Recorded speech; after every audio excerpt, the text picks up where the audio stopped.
was that I was so fearful of my knees going over my toes that I overcompensated. So I sat down on the chair, but the chair was too far behind me, so I was reaching back. And then this created a feeling of being tippy backwards. So I had a lot of pressure on my heels, and so I was fighting myself. My thighs were just killing me, working.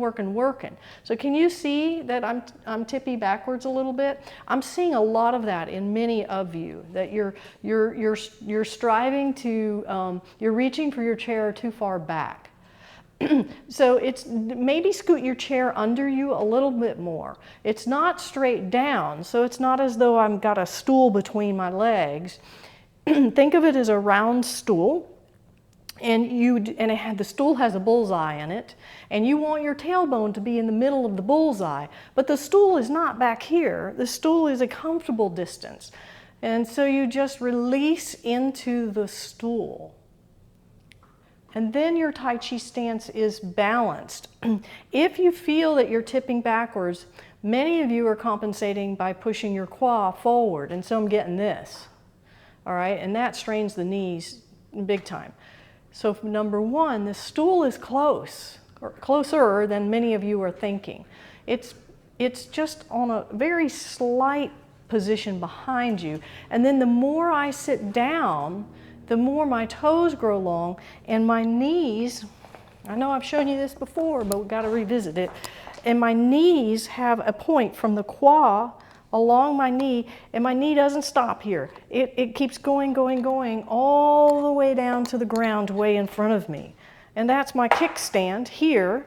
My tailbone is resting on the stool, so I have this nice tripod between here and here. What's this? Oh, this is a new toy. And here, okay? So I want you to play with the extremes, because sometimes feeling the extremes, you find the sweet spot. So the extreme of sitting straight down and you're squatting and your knees are, over your toes, which is incorrect. And the extreme that you're sitting too far behind you and you're reaching for a stool that's way back too far. So would you please feel those two extremes? And then find a nice, comfortable, intermediate spot.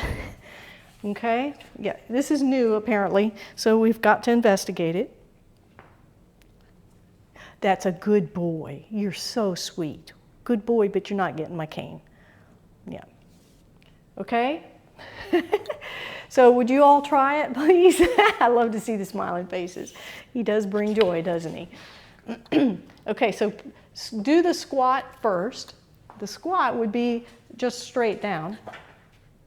And that's incorrect because you can see my knees are over my toes, right here. Yeah. And then imagine your stool being too far behind you and you're back there. And that's too far because now I'm tippy backwards. So I would rather you be tippy backwards than squatting, yes. But if you feel tippy backwards and you feel your quads working like crazy, then instead of bringing this forward, which is a counterbalance but incorrect, I want you to imagine your knees growing forward and your toes growing forward. Watch me, which is great. You're getting back here and you're feeling the tippy and you're just letting the whole unit from here to here come forward a little bit to balance it out. And that's permissible. That's right, Cheryl. We tend to go to our set point and we think because it's familiar that it's correct. But that's not necessarily true. This is where we have to really listen to our body. Yeah, this is familiar to me, so it must be correct. I'm aligned and everything. But if I'm really listening to my body, I can feel that my legs are straining.